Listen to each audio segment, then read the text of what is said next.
काशी विश्वनाथ की रक्षा का संग्राम। सनातन संस्कृति में तीन लोकों से न्यारी काशी को माना जाता है। पुराणों में ऐसा कहा जाता है कि काशी स्वयं महादेव के त्रिशूल पर टिकी हुई है। इस काशी के रक्षक स्वयं महादेव ही हैं। खुद महादेव विश्वनाथ शिवलिंग के रूप में यहाँ पर विराजमान हैं।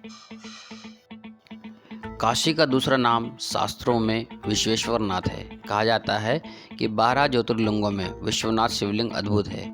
यह स्थान शिव और पार्वती का आदि स्थान है। जब भगवान शिव और माता पार्वती का विवाह हुआ था, तब भोलेनाथ का निवास स्थान कैलाश पर्वत था और पार्वती माँ अपने पिता के घर रहती थी। लेकिन उनका मन यहाँ नहीं लग रहा था।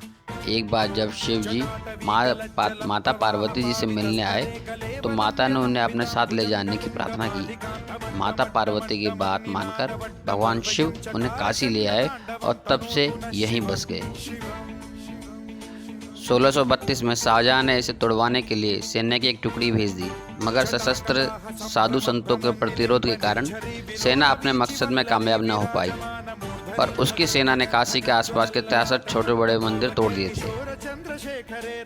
उधर शाहजहां को बंदी बनाकर औरंगजेब ने गद्दी हथियार ली थी और उसके बाद सन 1964 से 1969 तक औरंगजेब ने हिंदू मंदिरों को अपना निशाना बनाया और इसकी शुरुआत उसने काशी विश्वनाथ के मंदिर से करने की ठानी।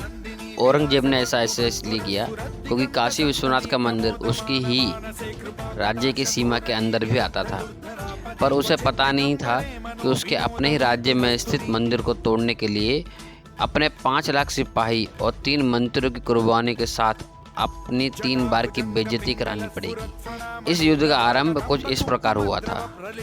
सन 1664 में औरंगजेब ने काशी विश्वनाथ मंदिर को विध्वंस करने की योजना बनाई थी। उसका कारण था कि हिंदू समाज काशी के साधु संतों के शरण में जागृत हो रहा था और इसका असर दिल्ली आगरा तक हो रहा था। दिल्ली आगरा से अनेक हिंदू काशी पहुंचकर हिंदुत्व एवं हिंदुओं की स्वतंत्रता की योजना बनाने लगे थे।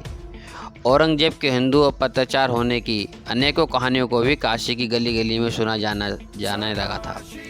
अत्याचार के साथ अत्याचार के प्रतिकार को भी गीत एवं छंदों के माध्यम से अब यह भारत की गली गली की कहानी बनने लगी थी, जिससे अब काशी विश्वनाथ मुगलों से स्वतंत्रता का गढ़ बनता जा रहा था।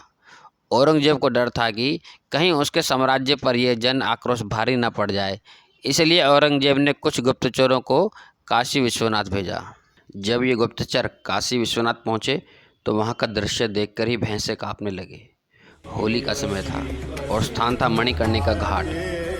भगवान शिव की एक नगरी काशी में खेले जाने वाली चिता की भस्म वाली होली देखकर गुप्तचर थर थर काँपने लगे थे। एक और पूरे भारतवर्ष में प्रेम के रंगों की होली खेली जाती है, तो वहीं भगवान शिव की नगरी में जली हुई चिताओं की राख से होली खेलने का विधान देखकर गुप्तचरों को साक्षात महाकाल के दर्शन हो रहे थे। और इस होली को खेलने वाले थे साक्षात शिव के गण नागा साधु। जटाधारी नागा साधु एक हाथ में भाला लिए एवं दूसरे हाथ से चिता की राख की होली खेल रहे थे। गुप्तचरों ने इस कारण कुछ और समय काशी में बिताने का निर्णय लिया। बाद इन गुप्तचरों ने काशी की गलियों में घूमना शुरू कर दिया। अब काशी के साधु संतों का एक और रूप इन गुप्तचरों को दिखा। साधु संत गीता ज्ञान के साथ साथ वीर रस की कविता सुना रहे थे। ऐसा लग रहा था कि कभी भी कुछ भी हो सकता है, इसलिए तैयार रहो। काशी विश्वनाथ मंदिर के पास ही नागा साधुओं की छावनी देखकर औरंगजेब के गुप्तचरों को एक नई सेना को देखकर बड़ा आश्चर्य लगा। उन्होंने अपने जीवन में पहली बार ऐसी प्रलंकारी दृश्य देखा था। औरंगजेब ने काशी विश्वनाथ मंदिर को पूरी तरह तोड़ने की योजना बनाई। औरंगजेब ने आनन फानन में दरबार की बैठक ली और अपने मंत्री मिर्जा अली को काशी विश्वनाथ मंदिर को तोड़ने का हुक्म दे दिया। गुप्तचर द्वारा बताए गए काशी के वर्णन से उसकी नींद हराम हो गई थी। सन 1664 में औरंगजेब अपने मंत्री मिर्जा अली के साथ काशी विश्वनाथ के मंदिर को तोड़ने के लिए निकला। महानिर्वाणी अखाड़ा के नागा साधु वहीं पर निवास करते थे। उन्हें जब यह सूचना मिली तो उन लोगों ने सौगंध ली कि जब तक एक भी नागा साधु जीवित रहेगा, तब तक मुगल इस मंदिर में प्रवेश भी नहीं कर सकेंगे। 25 मार्च को मुगल अपनी विशाल फौज के साथ काशी पहुंचे, जहां पर उनके ही राज्य में कुछ डरावनी वेशभूषा वाले बड़े बड़े बालों और दाढ़ी मूछ वाले डरावने लोग बदन पर राख लपेटे हुए खड़े थे। ये लोग नागा साधु थे जो हाथों में त्रिशूल, तलवार, भाले और दूसरे शस्त्र लिए खड़े थे। इन लोगों को देख मुगलों में डर बैठ गया। साहित्यकार G.L. स्मिथ की किताब के अनुसार कई मुगल सैनिक इनसे भयभीत हो युद्ध से भाग गए।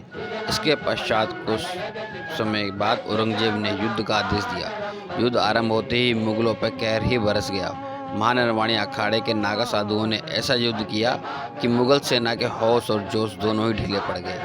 कुछ मुगल सैनिकों ने बताया कि यह लोग बिजली की गति से दौड़ते थे और एक बार में 20-20 सैनिकों को मार देते थे, और युद्ध के दौरान जिस जगह मुगल सैनिक खड़े थे उस जगह 5 से 6 बार बिजली गिरी थी, जिसकी वजह से औरंगजेब हाथी से गिर गया और युद्ध से भाग गया। और युद्ध में एक नागा साधु ने उसके सेनापति मिर्जा अली को मार दिया।